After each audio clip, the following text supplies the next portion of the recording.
WWE Backlash provided a handful of big advancements for multiple stories involving Bianca Belair, Jade Cargill, Uncle Howdy, and more. So we'll see what's going on in each of those cases. Starting things off with the latest developments and even some foreshadowing for Bianca Belair and Jade Cargill. For months, there was a lot of fan question about how WWE planned on using Jade Cargill on the main roster, and we finally got the answer to that question a few weeks before WrestleMania 40. As Naomi and Bianca Belair found themselves in some trouble and outnumbered against Damage Control, it was Jade Cargill who jumped in and got involved to help out Bianca and Naomi, and it made perfect sense for Jade Cargill to save them, because she's been longtime friends with Naomi even before she signed with WWE. And with Bianca Belair, Jade Cargill had that intense, friendly face-off with her at the 2024 Women's Royal Rumble. Jade also revealed that Bianca was the first one out of the entire WWE roster to reach out to her after she signed with WWE. So it makes sense for her to come to the rescue of these two women. And after Jade got tangled into the drama with Damage Control, that led to the formation of the Big Three faction, and also led to them picking up the big WrestleMania 40 win over Damage Control. Now, in the weeks after that, the Big Three still supported each other, but they were all in separate stories. Naomi was challenging for the WWE Women's title, while Jade Cargill and Bianca Belair formed a tag team themselves and were going after the tag team titles. Which brings us to WWE Backlash, where Jade Cargill and Bianca Belair defeated Damage Control to become the new WWE Women's Tag Team Champions, which was an expected and understandable move. Damage Control is spiraling right now and has lost all their titles, which could serve as a lesson to the group that Bayley was important and needed in their process after all. Now that Bayley's gone, it's showing that the group weren't better on their own after all. The tag team titles give Jade Cargill her first piece of WWE gold, only a few months into her main roster career, and also gives Bianca Belair her first tag team title reign in her already illustrious career. And it's still extremely early in their time together as a team and as a tag team champions to even be discussing the idea of a split between them, but we're only talking about it because it seems that WWE is already planting the very early seeds for their split that may come up again in a major way in the future.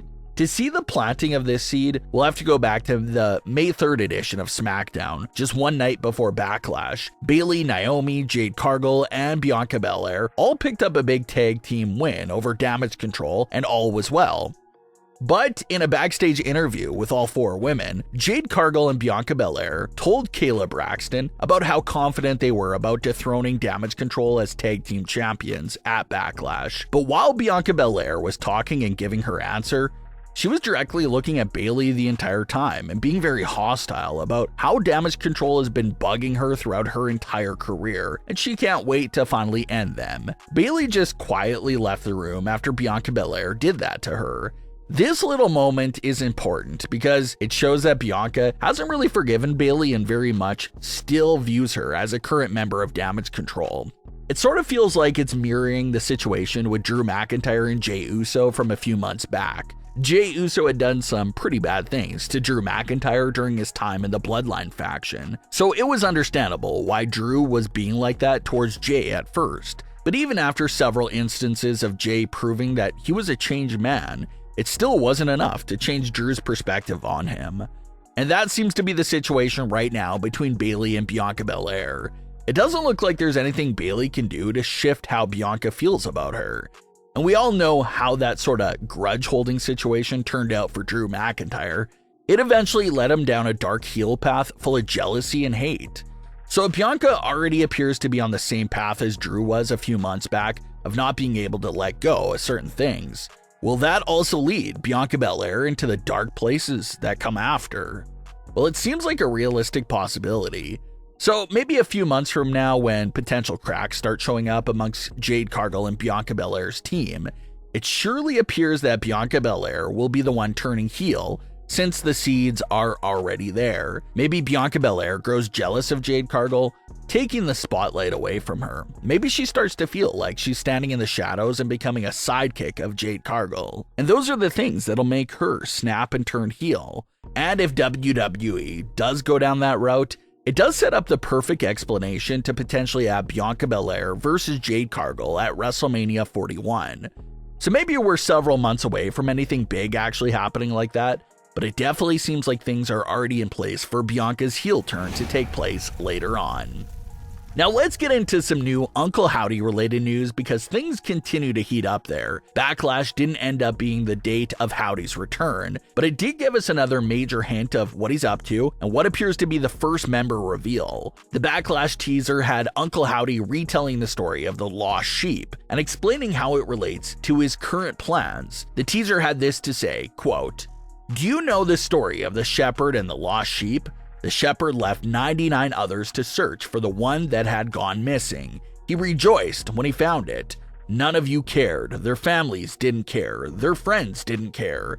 You let the darkness take them, left them all alone, but I set them free. They are my family now, and we will do anything to protect our family. I can't wait for you to see what we've become. It's beautiful." End quote. So there's a lot of ways fans are understanding this message. In regards to the one lost sheep that had gone missing and had to be found, some fans think that's a reference to Uncle Howdy, who just happened to go missing from WWE for over a year now. But some fans think it's a reference to Erick Rowan, and a big hint that Rowan had been found after being lost for so many years, and Howdy brought him back to help him. It's important to also note that Erick Rowan's mask during his time in the Wyatt family was a sheep mask, and this story references the lost sheep, making it seem even more likely that Howdy is confirming that Erick Rowan is the lost sheep. But Howdy doesn't stop there. He once again hints at the idea of having an entire family standing with him, a family full of individuals that no one cared for or helped. Howdy says it's beautiful what this new family's become, and he seems very eager to show everyone what he has created with this faction. But the lost sheep appears to be Erick Rowan's confirmation story. Maybe the upcoming teasers will hint at the identities of other family members as well. It's gonna be exciting to continue to witness this rollout of Howdy's new faction.